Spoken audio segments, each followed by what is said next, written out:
నాలుకను కంట్రోల్ చేయడం మనకు రాకపోతే స్నేహాలు ఎగిరిపోతాయి, నెక్స్ట్ కాపురాలు ఎగిరిపోతాయి, నెక్స్ట్ పేరెంట్స్ విడిపోతారు, నెక్స్ట్ సంఘాలు కూడా విడిపోతాయి, ఇంకా బంధుత్వాలు విడిపోతాయి, బంధురకం విడిపోతుంది, మనుషులు దూరం అయిపోతారు.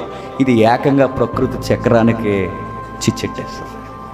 అంత ప్రమాదం నాలుగు. అందుకే బైబిల్ పదే పదే చెప్తుంది, నీ నాలుకని కంట్రోల్ చేయి, నీ నోరుకి కళ్ళెం పెట్టు, నువ్వేం మాట్లాడుతున్నావో చాలా జాగ్రత్తగా ఆలోచించి మాట్లాడు. మనం అనుకుంటాం మనకి ఎంత కోపం ఉంటే అంత, మనకెంత ఉద్రేకం వస్తే అంత మాట అనేసం అయిపోయింది అనుకుంటాం. ఆ రోజుతో అయిపోతుంది. అది గుర్తుపెట్టుకోండి, ఎవడో ఒకరిని తినేస్తుంది అది ఖచ్చితంగా.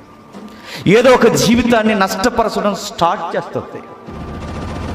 నేను చెప్తున్నాను, మాట్లాడడం చాలా ఈజీ, అయిపోయిన మాటలు వెనక్కి తీసుకోవడం చాలా కష్టం. ఎన్ని చెప్పండి, ఆ వ్యక్తి అంటాడు, ఆ రోజు నువ్వు నన్ను ఇలా అన్నావు అంటాడు.